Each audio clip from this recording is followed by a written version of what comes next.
Tere tulemast tagasi, kallid televaatajad. Meie järgmine külaline on mees, kes on toidukuller ja tema ühe kuu palk on alles hiljuti olnud näiteks 10 000 eurot, suurem kui Eesti Vabariigi presidendil. Ja tema töövahend on elektriline üksratas. Nii et mul on absoluutselt hea meel sisse kutsuda nüüd tänaseks Soome kõige kuulsam toidukuller, aga Eesti poiss Timur. Tere! Muideks peaks plaksutama ka. Jaa, hurraa! Nii. Täpselt niimoodi üks mees Soomes toidukullusena ringi vurab. Nii. Võta mikrofon kaasa, jah, tead. Sõidu ajal õnneks sul mikrofoni küljes pole. No tere! Tule võtta istet! Tere, Timur! Ja täpselt tuled oma selles tavapärases nii töövarustatuses ehk et korralikult ikkagi turvatud, kiiver peas. Tere! Rõõmdutud, ole ja võtta istet. Suur rõõm, et sa oled Eestisse tulnud, sest ega sa väga tihti siin ei käi. Sa oledki juba ikkagi viimasel ajal rohkem Soomes. Ja Soomes teedki seal seda kulleri tööd, eks ole, selle sama üksrattaga, käid vead toitu kohale, aga oled seal tegelikult sellega pälvinud ikkagi korraliku meedia tähelepanu ka sellepärast, et sa oled ise endale seadnud teatud challenge'id, need samad mingid kuunormid ja igasugused kogused ja need kenasti täitnud ja siis sind on seal kajastatud korralikult. Kuidas see siis oli, et sa tegid ühe kuuga sellise tulemuse, kus palk oli ühel aastal näiteks ühes kuus 8000 eurot, ühel aastal ühes kuus oli sul 9000 eurot ja nüüd alles hiljuti ka 10 000. Et missugune see tööpäev sul välja nägi, sest see on ikkagi päris korralik teenistus?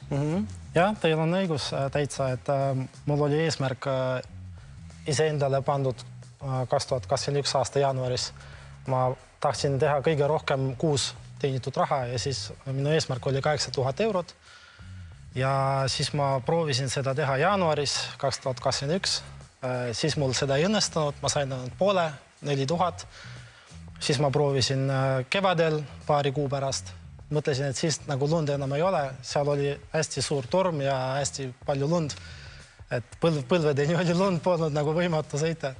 Kevadel oli sama asi, oli lumi ja oli jää ja mul ei õnnestunud, aga ma sain tehtud 5000 kuskil. Ja siis suvel mu eesmärk sai täidetud ja sai isegi varem 28 päeva või 27 päeva. Ja siis mul oli 4 päeva alles ja siis ma tegin hoopis 9000 enda eesmärgist, et ma kohe nagu hüppasin 1000 rohkem. See on ikkagi hullumeelsed summad. Isegi kui sa ütled, ei tulnud täis, ma teenisin 5000 teenisin selle tööga, siis on ikka väga kõva teenistus.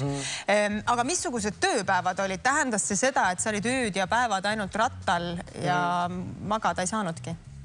No, kui oli 8000 eesmärk, siis oli keskmiselt 12-tunnised tööpäevad ja ilma puhkepäevadeta. Et lihtsalt 31 päeva järjest, 12 tundi. Aga siis, et rohkem teenida, et 12 tundi on okei, et teenida 8000. Aga kui sa tahad teenida 10 000, siis mul oli 16,5 tundi päevas keskmine. Et miinimum oli 15 tundi, maksimum 18 tundi.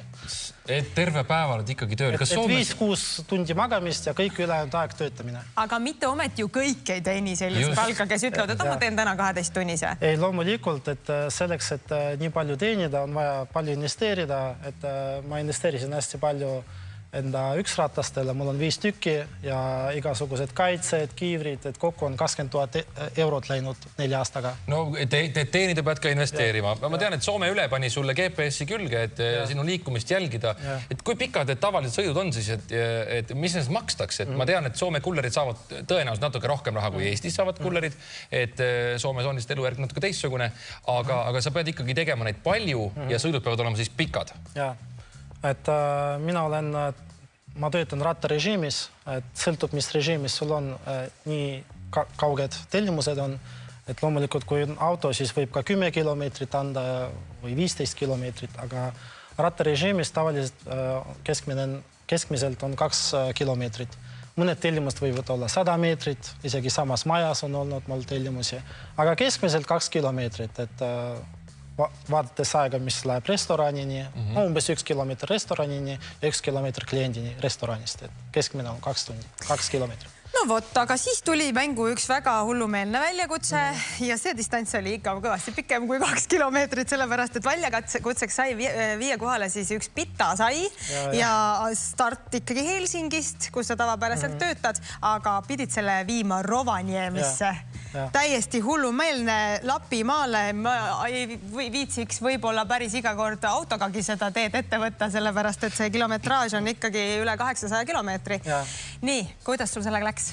Ja, et ma valmistasin ette 1 kuuga projekti, leidsin sponsorid, et üks oli kõige suurem on Foodora peale Wolti Soomes, et nemad siis andsid raha selle sponsori jaoks ja siis oli ka Honda, mis andis rendiauto ja 2 inimest, kes olid roolis minuga ka saateautos.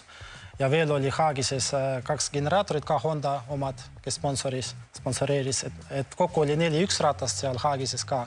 Ja 2 generaatoriga 2 ratast oli kogu aeg nagu laadimises. Et 1 rattaga pole võimalik rohkem kui 100 kilomeetrit nagu korraga teha, et sellepärast, et teha 800 ja ei raisata aega laadimisele, oli selline plaan. Keegi pole kunagi seda proovinud teha. Mul tuli selline plaan välja ja see tuli mul välja esimese katsega. Kes selle pita saia siis ära sõi pärast? No tegelikult see oli üks meie, kes roolis istus. Et tema on ka näitleja, töötab ja siis tema pani sinna Rovaniemi stenti lihtsalt viimases pondis ja siis ma nagu temale andsin. Et see polnud nagu reaalne inimene, kes... Jumal tänatud, jumal tänatud. Et see oli nagu projektiline, et see, aga see oli reaalne tellimus, mul oli see kott ja oli pita sees terve aeg. Mis värk su selle grusiinist kolleegiga on, kellega sa siin oled kordamööda rekordid ületanud? Ma sain niimoodi aru, et sa tegid rekordi, siis tuli Gruusia poiss, ütles, et ma teen paremini. Ei, vastupidi vist. Gruusia poiss tegi kõigepealt rekordi. See oli see ööpäeva rekord. 24 tunni jooksul ta oli viinud 111 tellimust. 111 tellimust. Siis tulid sina. Niipidi oli, on ju. Ütlesin, ma teen selle paremini. Et minu rekord oli 108 tellimust. 3 tükki vähem.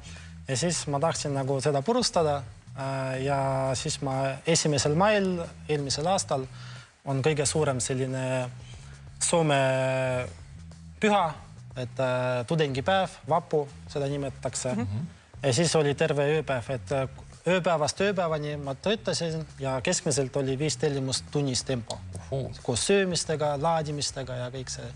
Ja siis mul õnnestus teha 122 tellimust. Ja nüüd me võiksime öelda, hurraa, meie poiss on ees, et ta tegi vahepeal uuesti üle, on ju? Ja 7. ta tegi, oli jõulud, 7. jaanuar ja siis tema tegi 125. Ai, ma ütlen see Gruusia poiss. Aga sa ei jäta seda nii, on ju? No ma proovin selle aasta vapul 1. mai seda purustada muidugi. Okei, no aga põnev, sinu elu peab... pensionil lähen, aga noh. Aga see tähendab ikkagi 24 tundi järjest töötamist ja kui sa teed need rekordeid, see on ju tohutult tundide arv. Mis su pere sellest kõigest arvab, sest sul on ju naine ja lapsed kodus? No loomulikult need väljakutsed ei ole niimoodi, et iga kuu, et see on 1-2 tükki aastas või siis nagu 1 kuu ma töötan niimoodi, et teen mingi eesmärgi ja et ülejäänud osa ma veedan enda perega, aga isegi kui need väljakutsed olid käimas, siis ma elan ka kesklinnas, mul ei lähe aega, et koju jõuda ja päeva jooksul isegi challenge'ite ajal ma kogu aeg tulen